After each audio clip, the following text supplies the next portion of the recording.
it's always been about the people and giving back to the people and the fulfillment of the people in my role. And I think that's what gives me purpose. Just knowing what I do matters so much, not only to the strength coaches, that matters to me, but also just with accreditation and making sure that the organization's SCCC certification is, has that gold standard and that high level of expectation with accreditation.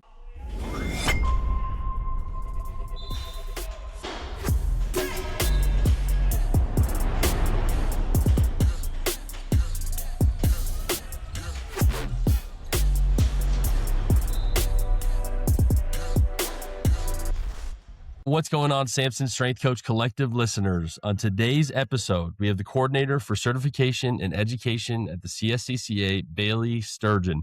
Bailee, thank you so much for coming on the show. No, thank you. I'm excited to be here and share my story with the organization. Well, I'm really excited about it too, because honestly, one of the things about our podcast is that we want to interview every facet of strength and conditioning. So we've had, obviously a ton of strength coaches on from every separate sector. We've had nutritionists, dietitians. We've had sports psych, athletic trainers. And this is the first time we're speaking with somebody, at least when I've been the host, who has actually been on more of the administrative or kind of one of our governing board side. So I'm really excited to hear about it. Yeah, no, thank you. I'm excited, and I feel like my story is a little bit unique on how I got here. So I'm excited to have that conversation with you. Well, I can't wait. Let's just get right into it. So can you just give us your background and what your story is? Yeah, absolutely. And I'll try to do my best summary of it because it is pretty long, but I do think all of this Go right ahead. Yeah, we love very the details. important. Yeah. Love the details. But I would say a good starting point would just be I was very fortunate and thankful enough to be recruited for softball at the Ohio State University. And so I played softball there for 4 years. And I would say the first 3 years of my career, there was no change in the strength and conditioning staff. There was no change in coaching. And so it was pretty consistent. I was pretty comfortable with where I was at. And then going into my senior year of my career, we had some changes, and it was a change in some of our assistants, but also a change in the weight room. So at the time, football at Ohio State and the Olympic side was pretty separate. And so now they went to one unit and one program, I would say, or department is a better term. And so with that came some new strength coaches and some new faces. And so at the time, that's when Heather Mason and Claire Quibido came on staff. And my particular strength and conditioning coach was changed to Coach Claire Quibido. And the reason I bring that up is because I now see them as mentors. And in my senior year, the impact that she had specifically on my life, just as an athlete, was tremendous. And I evolved so much as a player and just as a person. And so all that to say, it kind of scoped my perspective on strength coaches in general and how much they mean to me and the impact that they have just in student athletes in general. And so leading up to graduation, I had no idea what I wanted to do with my life. And I feel that's probably a normal feeling, especially with athletes. I mean, all you know is your sport. And so going in towards the end, I'm like, okay, I was getting my degree in sport management. That's all I knew. That was what I was comfortable with. And so I met Coach Claire and I fell in love with the weight room, and I'm like, maybe I should dabble into the strength and conditioning side of the weight room and see if this is something that I would enjoy. And so after college, I graduated. I went to the University of Pittsburgh. Tyler Carpenter was out there as a director, and I did my summer internship with him. I had never lived away from Columbus, Ohio. That's where I grew up. And so I was very homesick during that time, but I finished the semester of the internship and I decided to come back home to Columbus. And luckily, Coach Claire and Coach Mason welcomed me back. And we actually had an internship program that was starting in January. So graduated in 2018. Did my internship that summer, and then 2019 is when I started this internship program for the Ohio State University for the Strength and Conditioning Department. So as I was going through it, there were some things that I loved about being a strength coach, and there was some things that I didn't know if it would be right for me. And so, again, I was very interested in the admin side of things. And actually, leading up to that January start time for the internship program, I was doing some here and there admin roles for Coach Claire, and I really enjoyed it actually. And so, about 6 months into the strength and conditioning internship, I had approached Coach Claire and I was like, "Look, I don't know if being a strength coach is for me, but I do know that I love working with the staff here. I do know that I love being in the weight room, but I just don't know what other options I have." So I started to build more of a relationship with Coach Mason, and they gave me an amazing opportunity to. I would call it more of like a operational director of operations, but I wouldn't give myself the director title because obviously that wasn't my role. But I was like an assistant for the operational side. So I started that, and I did that from 2019 all the way till I believe 2021. So through COVID and everything else, and the ironic part about that situation, on top of just obviously creating this amazing bond with the strength coaches here and having my mentors, just kind of help develop me as a more of a professional now, not so much of an athlete, but is that part of my responsibility at the time was to book all of the flights, the hotels, the conference registrations for the CSCCa's national conference. And so at the time, I had a very small understanding of what the CSCCa actually was. And it's just funny to look back being in the seat that I am now and just realizing, hey, like, at some point years ago, I was organizing for this large staff. I don't, for those who don't know, Ohio State has like a very large strength and conditioning staff. And so I was in charge of all of the planning for that in regards to then getting them out to the national conference every year. And who would have thought that years later I would end up in this seat?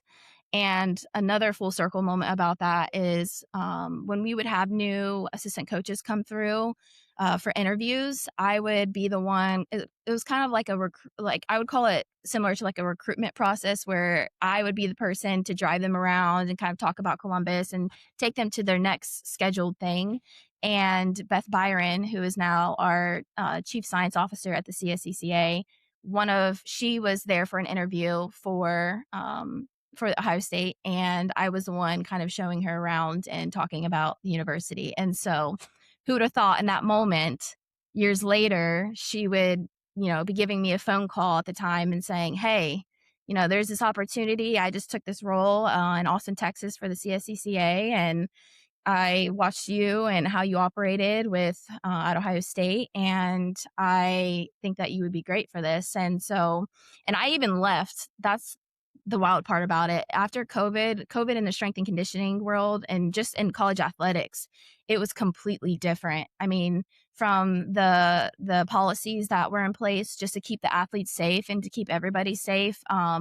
Right after that time, I decided, I want some growth, I want some change. And so I had left college athletics as a whole and started a business and thought I wanted to do teaching. I was even in the process of uh, interviewing with Columbus Fire. So, like, as you can tell, I was truly trying to find myself and what I wanted to do with my life. And I was still young and I didn't know what I wanted to do. And so I had these different avenues. I completely left. I didn't think I would come back. And Beth gave me the call, and I had thought about it because I had these other options. And moving away from Columbus again to go to Austin, Texas was going to be extremely hard. But I think ultimately the big picture for me is like I knew the impact as an athlete the strength coaches had on me. My mentors impact my life still to this day on a daily basis. And I just wanted to be able to almost feel like, in a way, I was giving back to those strength coaches that once gave to me. I don't know if that makes any sense at all, but I do feel some type of fulfillment in my role for that. Yeah, absolutely. I think that makes complete sense. Yeah. I think it's just such a cool story, and again, like it's not funny to hear, right? But it's just a little bit different from a standpoint of when I talk with other strength coaches. Like all they talk about is I just want to be on the floor. I don't want to do the administrative work. I don't want to do those types of things. I personally take joy in it. Like I think it's fun to solve a problem, right? There's a puzzle that you have to solve, and you get it done, and I like going into meetings and being told no, from a director role standpoint, and then figuring out, okay, how do we get this to a yes, Right. and different things. I think it's fun, but a lot of my friends and a lot of coaches I know are always like, no, I just want to coach. That's all I want to do. Absolutely. Yeah. Yeah. And there is some joy in that. Like I do miss the floor in some capacity, but I think it's more just that human interaction that I missed. And so, but I just, yeah, I enjoyed the admin role, and I think it's being an admin for strength and conditioning coaches is completely different, maybe to, in my opinion, to some of the other admin positions I've had, even with like teaching and owning a business and things like that. So yeah, I was excited to take this role, and I had no idea anything about like accreditation or even just the certification itself. So when I sat in that seat, I had to completely learn everything. So yeah. I mean, I'm sure it was quite a process. I'm just curious, like, what drove you to the admin side? Like, what draws you to it? Why do you like being on the administrative side? I I maybe it is like a solving problem thing, or maybe it's just in the aspect of like uh, just taking care of people, and it's cool to just see how a process works behind the scenes, and it does give me a huge appreciation even when I'm like out and about at a random business, just kind of understanding probably what's going on behind the scenes for that business to run. It gives me a completely different perspective on how I approach things or appreciate things, and I I find myself giving a little bit more grace to a lot of people, even in situations where it's like, let's just use an example of like you're at a restaurant and you have a bad experience, or you buy something from a store and you have a bad experience, or you attend an event and you have a bad experience, or something happens that messes up. A lot of people would probably be a little bit upset or maybe annoyed by something going wrong at an event. But from my perspective, I gained this completely different viewpoint on it. And I understand how much it takes to set up an event. I understand all the different, directions that you have to go in order to make sure that a ship that everybody relies on smooth sailing, or sa- sails smoothly, if you know what I There you mean. go. Yep. That's a tongue twister. Yeah, it is. That's tough for sure. Yeah. You know what? It's funny because my wife watches Love Island, and I watch it in the background. Like, so I'll typically be doing something else. But I would be lying if I said I didn't pay attention at certain points. But we were just talking about this 2 nights ago when we were watching one of the episodes, and I was like, this is a nightmare to edit. This is a nightmare to like, I think about, there was like a clip where the sound was really bad, and I was like, oh, this poor sound editor and the Oh, people who for were sure. recording it. Like, it's funny, like you say, because you just think back through, okay, there's so much stuff that goes into this production, and it's a nationally televised production, so everybody wants to do the best job they can, but people don't really give grace to the people who are setting these things up, and it's like a one and done type deal. You have a bad experience at a restaurant, and you're like, well, I'm never going to go back there again. When Oh, for sure. it's a different. There's a lot going on behind the scenes. Yeah, absolutely. And yeah, it just a different perspective. And there was things that I feel like as an athlete has kind of prepared me to almost like operate kind of at a higher standard. And I don't ever like to like talk about myself in that regard, but it's like being a student athlete and then also just surrounding yourself with people that hold you to a higher level. It does allow you to develop certain,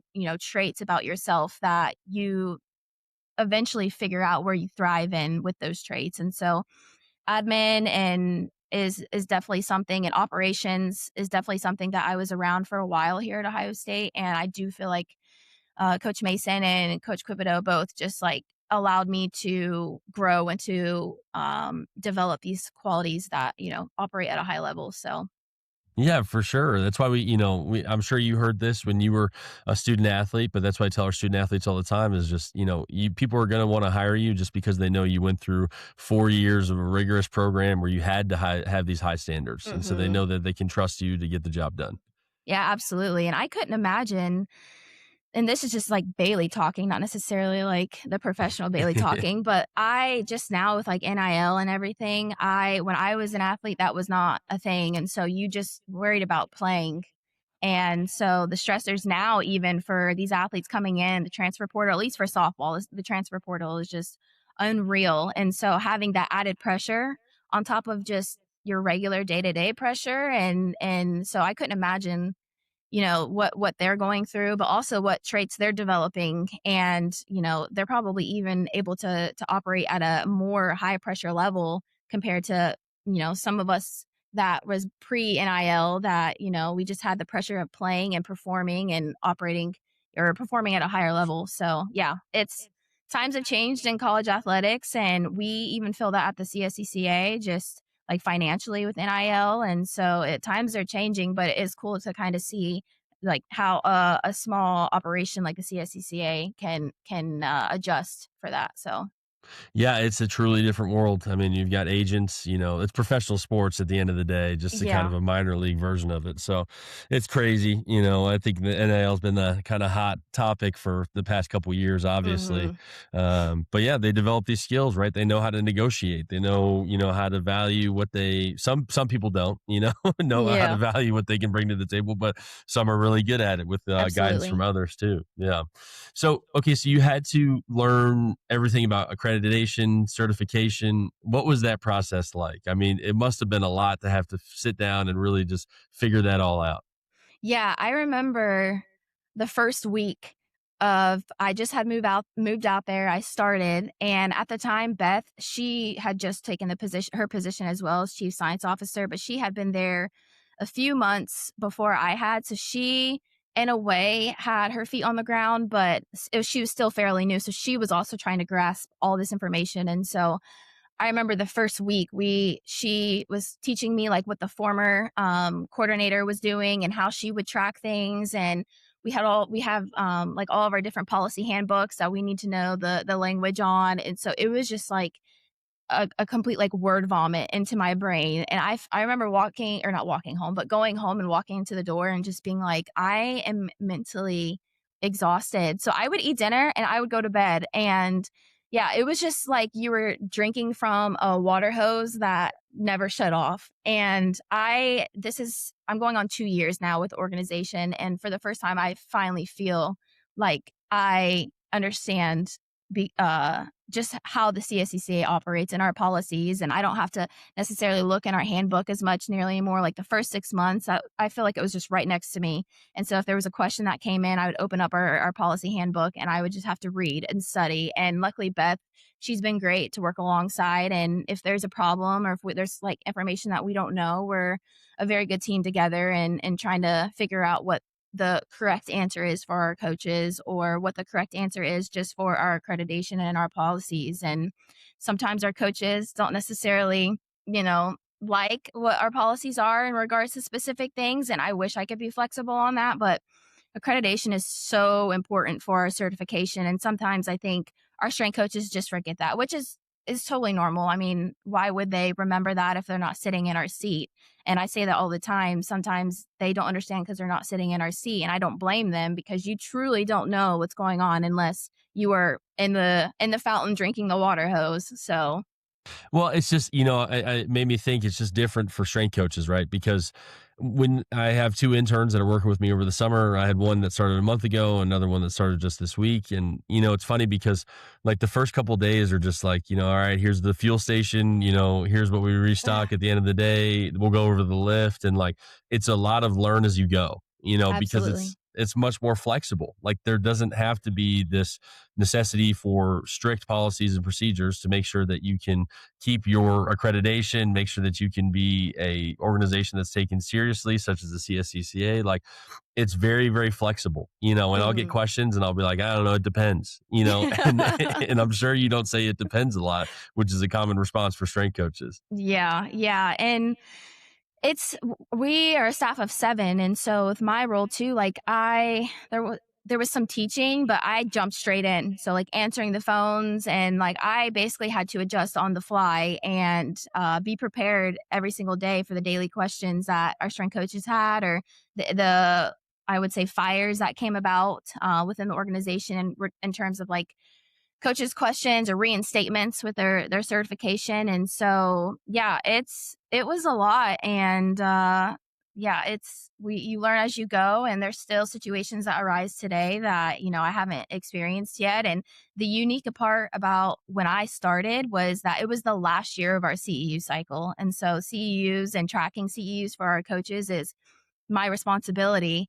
And I jumped in at the last year, and everybody's rushing to, get their CEUs up to date or renew their SCCC by the end of the cycle. And so jumping in and trying to learn about the organization, learn about the national conference that we have in May on top of the CEU cycle ending, it like I said, it was a water hose, but luckily the staff there, they were great in terms of teaching me things that, as fast as they possibly could in order to set me up for success there. But yeah, my first year, it was a whirlwind, but I actually probably wouldn't have it any other way because I have my first CU cycle ending under my belt. And now I know what to expect. And obviously, we had a national conference my first year, and now I know what to expect. So now I'm starting to feel more mature, I would say, in my role with the organization. So Yeah, I'll say I'm guilty of that. I upload my CEUs on like the last day, so I apologize. Knowing that there's a human being on the other side, I feel worse now.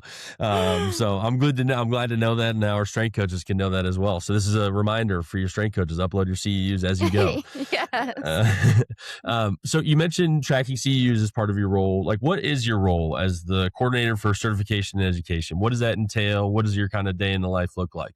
Yeah, absolutely. So day in life is different, especially depending on what year we are within the CEU cycle. But I like to kind of just, as a brief overview, just speak about the two lanes. So we have certification. On the certification side, I work closely with Beth Byron, the chief science officer, like I've said. And I would say my biggest task that I focus on is our certification exam. And so our certification exam, for those who are not familiar, we do a written portion and we do a in-person practical portion of our exam, which I feel like is very unique compared to a lot of other certification exams that you see out there. And so typically the candidates that register for our exam, they will come to the national conference because that's where we host our practical exam, and they do that practical exam in front of our master strength coaches who will rate them based off of their answers. And so and with that certification exam, we do have some exam requirements, and all of that needs tracking. So when a candidate registers, I start my daily communication with them in regards to their next steps and what I need from them in order to even just be eligible for the exam. And so we have some documents that they can upload. Well, not can, they must upload to their account. Transcripts, we have some course requirements that is located on our website that they must have on their transcripts in order to be eligible for those strength coaches that have 3 years or less of full-time experience at the collegiate and professional level, they must do a 640-hour internship under a CSCCa approved mentor. So it can't be under just any coach. So all of that needs tracking and all of that needs reviewed, and all that information just has to go somewhere. We store all of that within our shares in the organization. And so I do all of that and then work alongside Beth with some of the approvals of the transcripts and things like that. And also with the certification commission, because sometimes we'll have some candidates that don't meet all the course requirements, for example, and we do have an appeal process for that. So that's usually when the certification commission becomes involved. And so that would be my biggest task on top of just being in the meetings with the certification commission. Approved mentors, that's another, I would say, in regards to that side of my role. We have some guidelines for that. They have to apply to become an approved mentor. So I review and track all of that. And then, so that's like the bigger scope for that side. But then on the CEU side, the biggest thing would be tracking coaches' renewals for their SCCC. And so reviewing, so every single CEU report that is reported to the CSCCa via email or even on their account is I review that. So every single day I am looking at CEU reports. seeing what categories that they fit into because we do have category caps, approving that, and then communicating with that coach. So it's just like a constant cycle of communication. Another, I would say, well, I guess on the certification side again, because I just thought of it, is our MSCCs.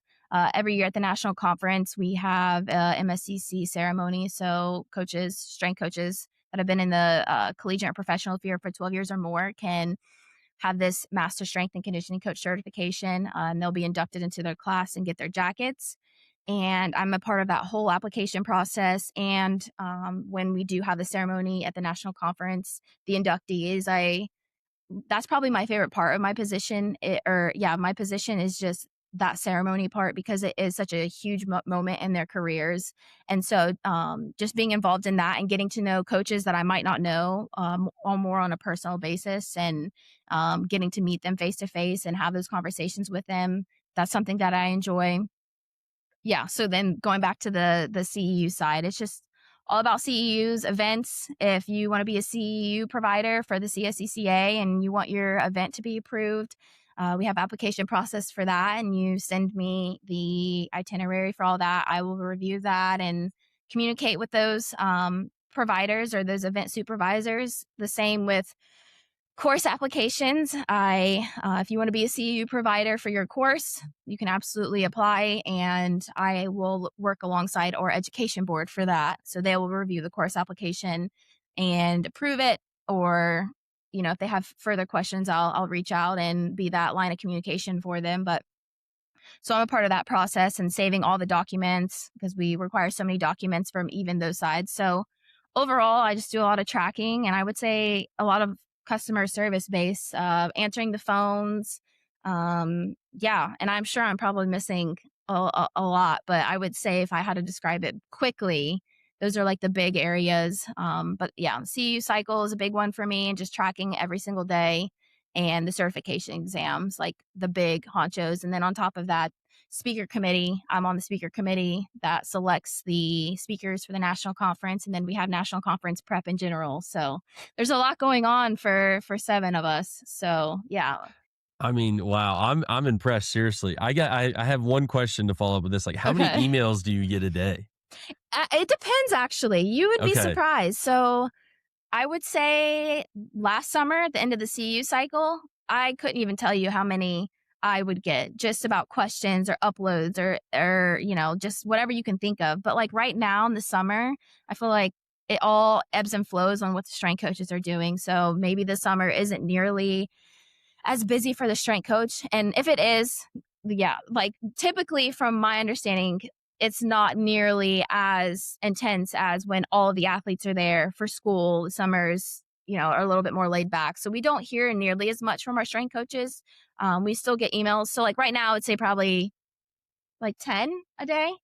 Okay, wow, that's better than I thought. I mean, I was thinking in the hundreds. I'm sure for the CU cycle, that's when Yes. it comes along. Yeah. And like early bird for our national conference pricing. So Mhm. we'll get a lot of coaches that just don't know which email to email. So they'll just email the contact from the CSCCa that they communicate with the most, which makes sense to me.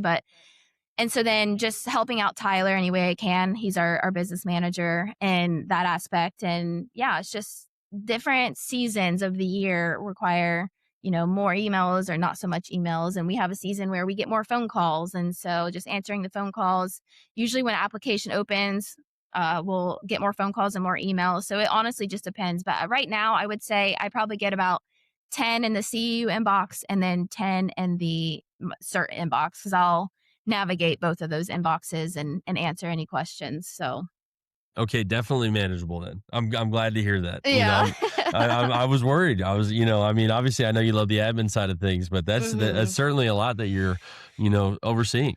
Yeah, absolutely. And it's right now in a way I am thankful for like a slow season because then it does allow me to like prep for we had to update our new registration and we have new languages in some of our policy handbooks. So working with Beth just to make sure we have time to do that and yeah, it gives us time to maybe show a little bit more love to areas of the organization that we don't necessarily get to when we're in high volume season with our coaches. And so yeah, we have coaches that are finally figuring out we have a new website. And so we have coaches finally figuring out that they can upload their CPR cards and report their CEUs uploading like that way. Because usually in the past with our old website, they just had to email me.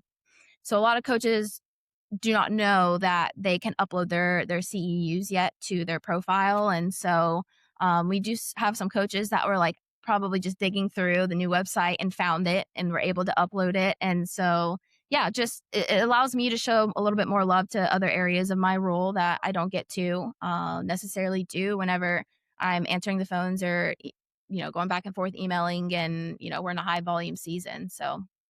That's great. I'm curious too, like, what does conference prep look like? Because, it's the conference, right? Like, it's where everybody goes, every year, everybody's texting me, are you going to CSCCa? I've seen it from, the company side, obviously working with Samson, and I got to go this past year and was there with the booth. Like, it's just so much for one company to do it. I mean, what does it look like for the organization that's actually hosting the conference? Absolutely, and my role specifically is completely different in regards to conference prep compared to, like, Al Johnson or Yeah. Crystal, who works more with our exhibitors, but I will say, and I don't know if this will shock a lot of our coaches, but our conference prep is essentially year round. So for right now, for example, we are our speaker applications for the next national conference in May, in Milwaukee, they're already open. And so we are wanting to find the best speakers that we can for the national conference. And we have a committee that meets and we speak about this. We review the speaker applications. And so during the fall, at least from my side of things, it's really, really speaker heavy. And who do we want to speak in the national conference this year? Let's review these speaker applications and see, what quality talks that we have in there. Maybe there's a talk that we haven't had at the national conference for the last few years. And so right now, that's like our big major head point for the national conference prep. But then in September, we'll do like a pre-national conference. So we actually go and do a site visit and start organizing. Okay, this is where the certification exam is going to be. This is where the dinner and ceremony is going to be. This is where the exhibit hall is going to be, and we figure out all the logistics of that with our AV company. And as we get closer to like the holidays, that's when we really ramp up with, okay, so we open conference registration. So you want early bird pricing, you can register for the conference and start requesting invoices and making those payments. And alongside, we're finalizing our speaker, I guess, candidates and having them sign their contracts. And our marketing team is starting to market coming to Milwaukee for our national conference. And but like Al and Crystal are, selling booths and, finding sponsors for different dinners and different speakers. And so it is all year round. But right now it's for my role, it's very speaker heavy and just making sure that, we find the best speakers for the upcoming national conference. Yeah, that doesn't surprise me, honestly, because it's such a big event, and I feel like if you were just to even try to put it all together in 6 months, like, everybody would be completely overloaded, so it makes complete sense that you kinda have to segment it and do specific, parts of the conference at specific times of the year. It's just, I mean, I can only imagine, like, okay, you finish up the conference, and then it's like, "Alright, we get a week off, and then we're Yeah. going right back to getting prepped for the next conference right after Yeah, that." absolutely. And I like the week leading up to the national conference happening, like we get so exhibitors and sponsors will send things for the swag bag that we give out to coaches when they check in at registration, and we're all in there just packing those bags and the shirts, organizing the shirts and setting up all the signs. And we're just like really hands on the week before, cutting all the badges that each coach gets is hand cut and organized and stuffed by us. So towards the end of April, it's a lot of like the packing and the physical aspect of it instead of just like the planning of it, if that makes sense. Yeah, for sure. That makes complete sense. Okay, you mentioned watching the master strength coaches get their jacket. I think that's a really, really cool event. Like, I was curious earlier on when you were talking about your role, like, what are the joys of your position? Like, what are the things that really, give you purpose and really provide joy with your role within the CSCCA? Yeah, absolutely.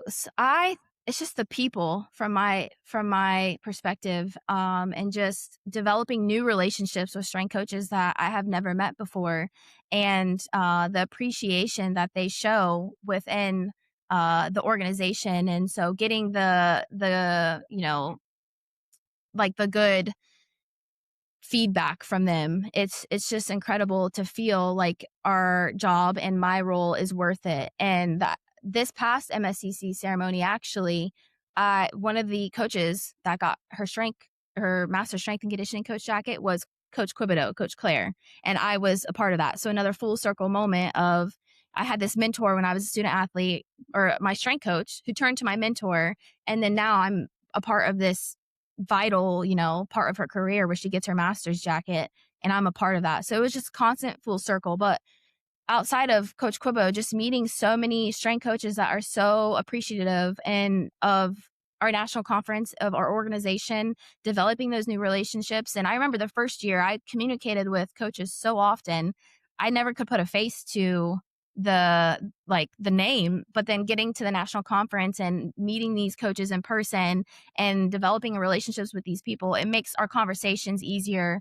as we go through the CU cycles. It allows me to feel like I have a familiar feeling with the base, or yeah, the base of our community and our culture within the organization with our strength coaches. And so it's always been about the people and giving back to the people and the fulfillment of the people in my role. And I think that's what gives me purpose. Just knowing what I do matters so much, not only to the strength coaches, that matters to me, but also just with accreditation and making sure that the organization's SCCC certification is, has that gold standard and that high level of expectation with accreditation. So Yeah, it's exciting. I really do think it is. I can see your passion when you speak about it. Like, I think it's really cool, like you said, to actually, uphold a standard and then watch coaches and meet coaches who want to be a part of that standard, right? It goes back to Mhm. what you mentioned earlier, where you were surrounded by people who had a specific, standard or a level of quality that they wanted to see.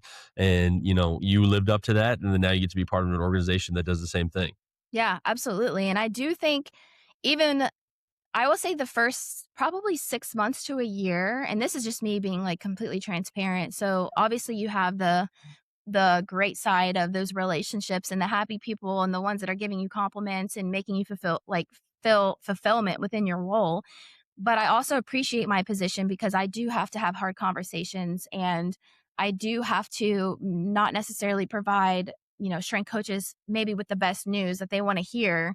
And so it puts me in a position to grow as a human, and as a professional, just to figure out how to have those tough conversations with coaches that don't necessarily either agree with our policy, or they're just frustrated with what's going on with their certification. And so I do, even though I would be completely transparent and say that I would take it home. Like, if I had a hard conversation with a coach, and let's just say it necessarily didn't go the way that I was hoping in regards to the communication style. And I get, just to be clear, I get frustration and lapsing in a certification, or if there's some type of policy that necessarily doesn't allow a strength coach to be where they want to be or do what they want to do. I totally understand the emotion and the frustration, especially with the anxiety of your certification lapsing.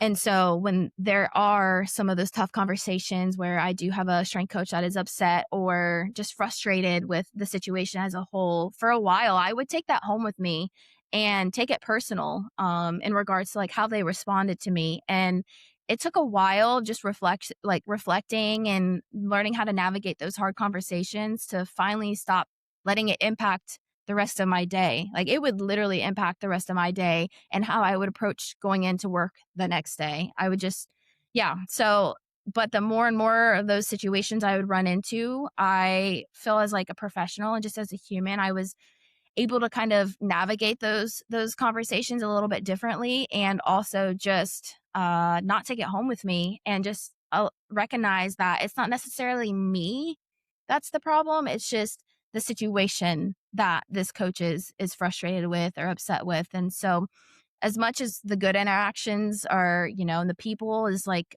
the highlight of my day, I've started to learn to, you know, kind of appreciate the hard parts about my position as well.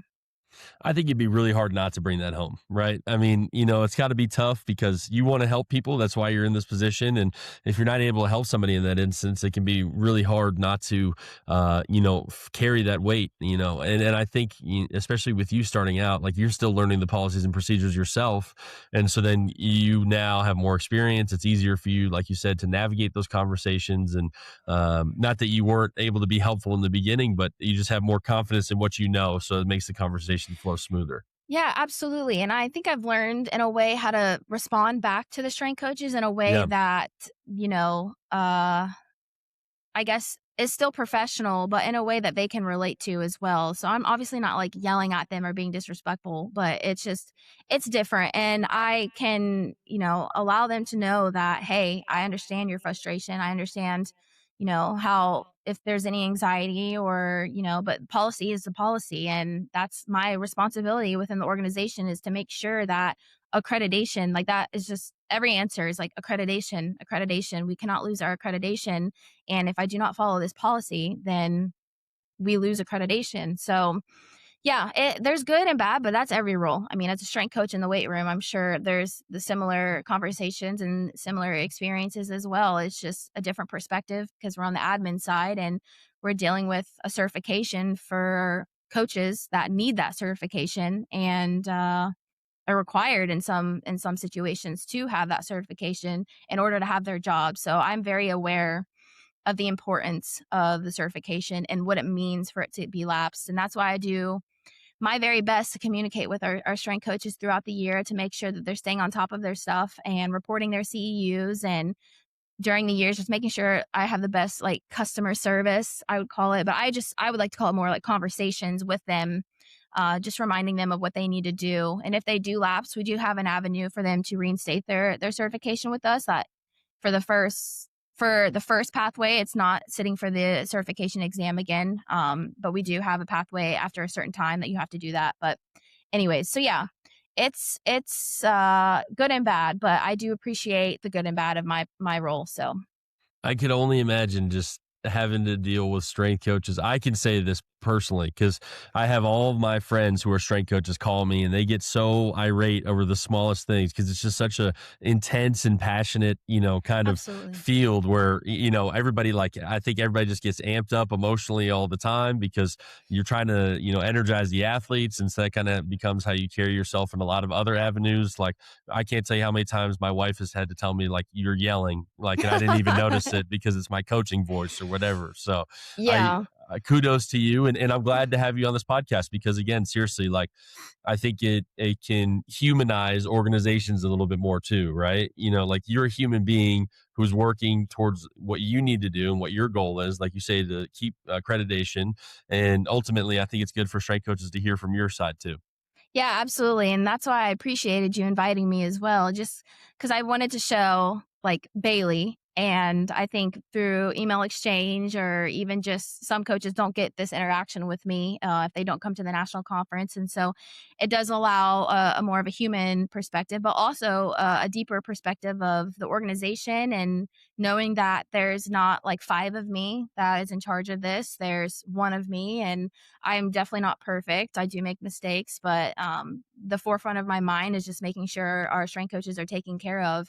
Not only our certified strength coaches, but the strength coaches interested in our national conference and the strength coaches that want to eventually sit for our certification exam. Like that has always been on the forefront of my mind with every decision and honestly every conversation, even if it's me having to tell a strength coach no. So yeah, I appreciate you having me on and allowing me to kind of express myself and talk about the organization. So Well, of course, it's been a great episode. Seriously, I'm curious too. Let's say there's a young Bailee listening, somebody who likes the strength and conditioning side, but also doesn't necessarily want to be on the floor a ton. They like the kind of sector. They want to fill a role that you may have at some point in the future. What advice would you give them for them to be able to kind of lean more to the administrative side? yeah, so for me, I would say just making sure along the way, regardless of what you're doing, you're making a positive impact. And so, and every relationship that you form is an important relationship, even if it's 5 minutes that you communicate with that person, you're always going to make some kind of impact or impression on that person. And I think that I am in the seat that I am today because of my impact and because of, my relationships with people.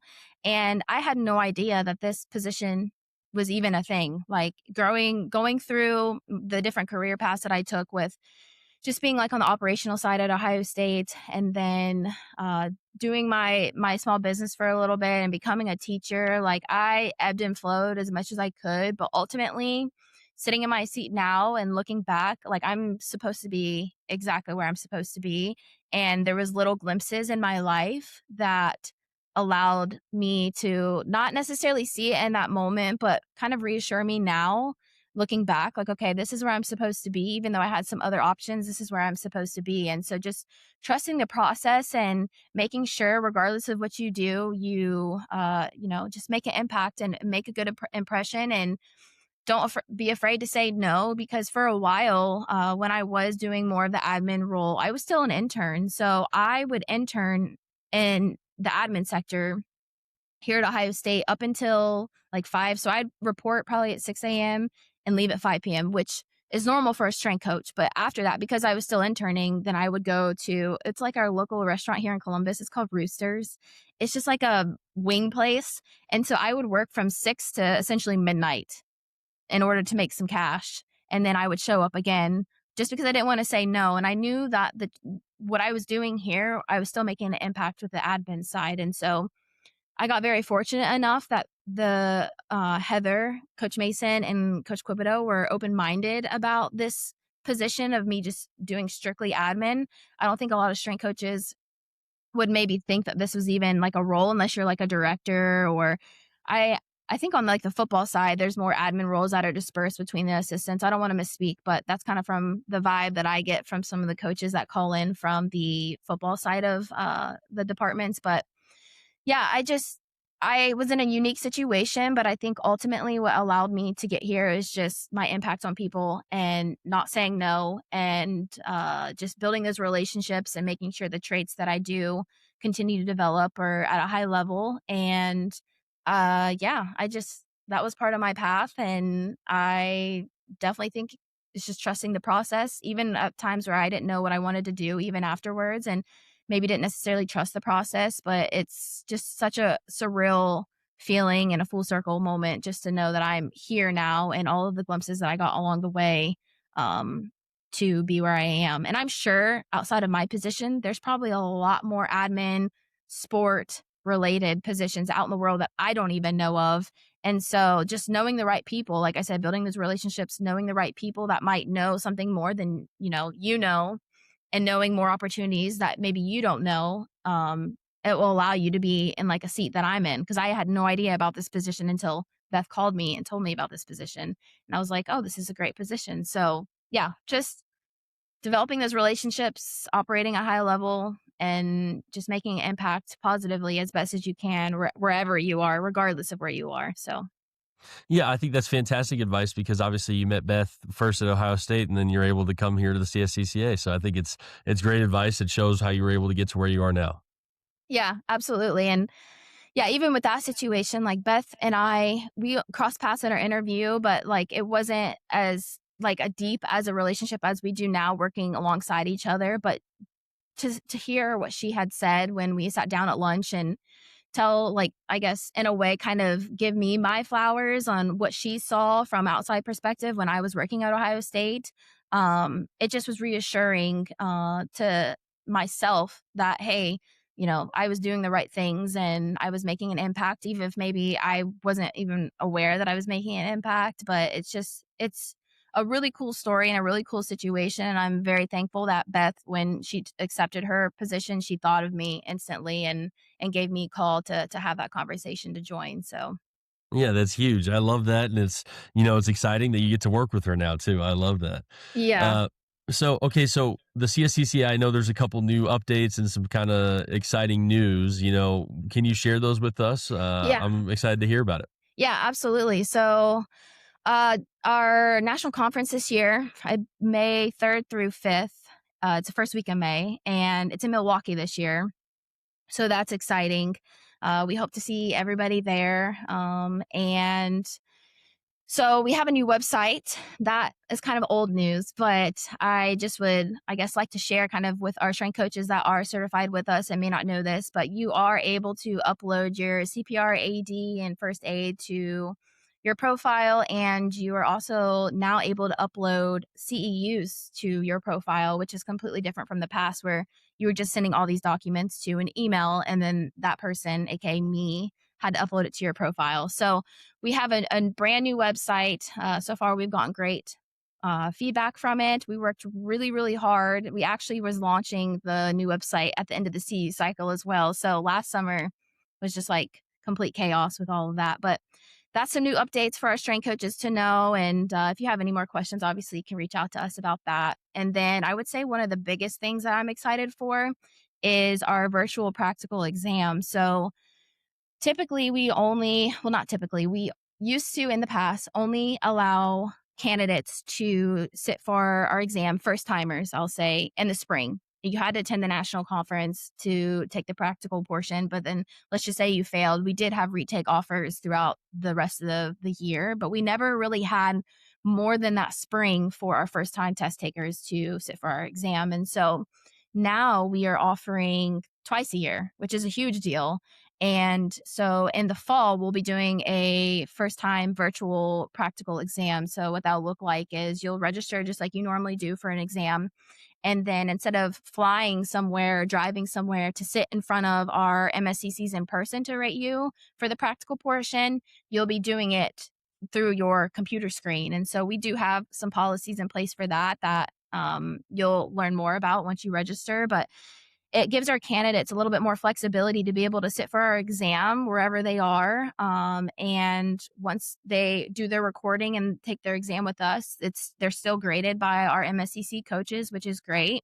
And then they'll take their written portion in November. And so we are just very excited to offer this second opportunity for our candidates to, just kind of expand our certification in hopes to be able to reach more people that maybe wasn't taking our certification just because of having to go to our national conference and travel with all the expenses and things like that. And so we're really excited about it. And registration for that opens on August 3rd. So yeah. And yeah, so I think that's huge. Seriously, I think it really helps out strength coaches, especially for the ones who are first trying to get certified, because, obviously to be a strength coach and to get your position, you need to have your certification. So I love the accessibility piece of it. yeah, absolutely. And in regards to I just want to make sure I say this too, but for our national conference, just a reminder, we do have our speaker applications open, which I know Yes. I talked about previously. But seriously, if you have any itch, if you're a strength and conditioning coach and you have any itch to speak at our national conference, please apply. It's on our website under the national conference tab. We would love to hear what your thoughts are and what you think you would like to speak on. And yeah, so please apply. We really, really, really would love everybody to apply to have the opportunity to speak at our national conference. So I love it. Well, seriously, it's just been really exciting for me to learn about your role and obviously get to know you better. But I was excited for this episode because it's something unique to our show. But it's really, you've lived up to the hype in my mind. I can say that for thank you. sure. So, if anybody, you know what, honestly, I usually say if anybody wants to reach out with follow up questions or anything, but I might save you some emails here. No, honestly, it'll be fine. I feel like if I answer the question now, then maybe I won't have to answer the question 6 months from now. So Okay. I'm being proactive. So What would be the best way to reach you then if anybody has any questions? yeah, so I would say either the CEU at CSCCa.org inbox or the CERT at CSCCa.org inbox. But however, whatever email you email within the organization, I'm sure that it'll get to me. So a lot of our coaches just pick the one that they recently emailed, which is totally fine because then we just start forwarding emails to where they're supposed to go. So I know there's a lot of avenues, but luckily I manage more than one inbox. So there's a really high chance that you might get to me first. So Okay, there we go. I love it. Well, seriously, Bailee, thank you so much for coming on. I really appreciate your time. yeah, no, thank you. I appreciate it.